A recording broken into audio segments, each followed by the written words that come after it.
శ్రీమాత్రే నమః. మీ బీరువాలో ఈ వస్తువులు పెడితే లక్ష్మీదేవి మీ ఇంటి గుమ్మం తొక్కడం ఖాయం. అయితే మన ఇంట్లో లక్ష్మీదేవి అనుగ్రహం కలిగి సిరుల వర్షం కురవడానికి మన బీరువాలో పెట్టుకోవాల్సిన ఆ వస్తువులేంటో ఈ వీడియోలో తెలుసుకుందాం. జ్యోతిష శాస్త్రం ప్రకారం ఒక వ్యక్తి ప్రేమలో విజయం సాధిస్తాడో లేదో అనేది కూడా అతని జన్మరాశి మీద ఆధారపడి ఉంటుంది. ఈ వ్యక్తులు ఏ రాశిలో జన్మించారు, ఏ గ్రహాలు వాటిపై ప్రభావం చూపుతాయి, దీని ప్రకారం వ్యక్తి స్వభావం, వారి ప్రవర్తన, విజయం, వివాహం కూడా జ్యోతిష్యంపై ఆధారపడి ఉంటుంది.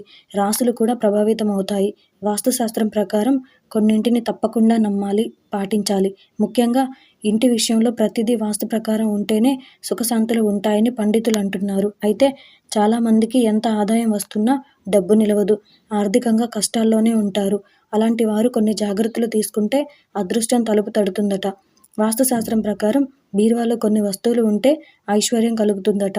ఇంట్లో బీరువా మనం ఉంచే దిక్కును బట్టి, ఆ బీరువాలో మనం ఉంచే వస్తువులను బట్టి మనకి ధనపరంగా బాగా కలిసి వస్తుందట. అయితే మనకి ధనపరంగా బాగా కలిసి రావడానికి మన బీరువాలో పెట్టుకోవాల్సిన వస్తువులు ఏంటో ఇప్పుడు చూద్దాం. ఎవరైనా సరే ఇంట్లో నైరుతి దిక్కులో బీరువాను ఏర్పాటు చేసుకోవాలి. నైరుతిలో కూడా దక్షిణ నైరుతి, పడమర నైరుతి అని 2 రకాలుగా ఉంటాయి. ఈ రెండిటిలో కూడా దక్షిణ నైరుతిలో బీరువా ఏర్పాటు చేసుకోవాలి. దక్షిణ నైరుతిలో బీరువా పెట్టినప్పుడు మనం బీరువా తలుపులు తెరవగానే ఆ బీరువా తలుపులు ఉత్తరం దిక్కును చూస్తూ ఉంటాయి. ఉత్తరం కుబేర స్థానం కాబట్టి ఉత్తర దిక్కులో ఉన్న కుబేరుడు వచ్చి మీ బీరువాలో కూర్చుంటాడట. కాబట్టి బీరువా అనేది దక్షిణ నైరుతిలో ఏర్పాటు చేసుకోవాలి.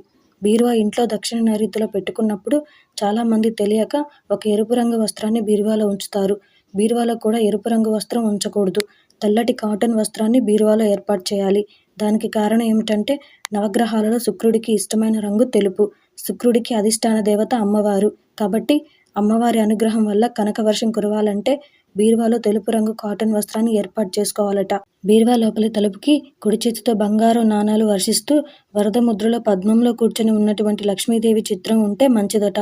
లక్ష్మీదేవికి వట్టివేళ్ళంటే చాలా ఇష్టం. అందుకే లక్ష్మీదేవి విగ్రహంకి అభిషేకం చేసేటప్పుడు కూడా వట్టివేళ్ళు కలిపిన నీళ్ళతో అభిషేకం చేస్తారు. అలాగే విష్ణుమూర్తికి పచ్చకర్పూరం అంటే చాలా ఇష్టం. అందుకే విష్ణుమూర్తికి పచ్చకర్పూరంతో హారతి ఇస్తారు. విష్ణుమూర్తికి ఇష్టమైన పచ్చకర్పూరం, లక్ష్మీదేవికి ఎంతో ఇష్టమైన వట్టివేళ్ళు, ఈ 2 కూడా ఒక వెండి పాత్రలో లేదా రాగి పాత్రలో ఉంచి బీరువాలో ఏర్పాటు చేసుకోవాలి. ఎవరైతే ఇలా వట్టివేళ్ళు, పచ్చకర్పూరం వెండి లేదా రాగి పాత్రలో ఉంచి ఆ పాత్ర బీరువాలో ఉంచుతారో వాళ్ళ ఇంట్లో లక్ష్మీదేవి ఆనంద తాండవం చేస్తుందట. స్థిరలక్ష్మి ఇంట్లో ఉంటుందని పరిహార శాస్త్రంలో చెప్పారు. ఈ వీడియో కనుక మీకు నచ్చినట్టయితే లైక్ చేయండి, షేర్ చేయండి. అలాగే మరిన్ని ఆధ్యాత్మిక విషయాల కోసం మన ఛానల్ని సబ్స్క్రైబ్ చేసుకోండి.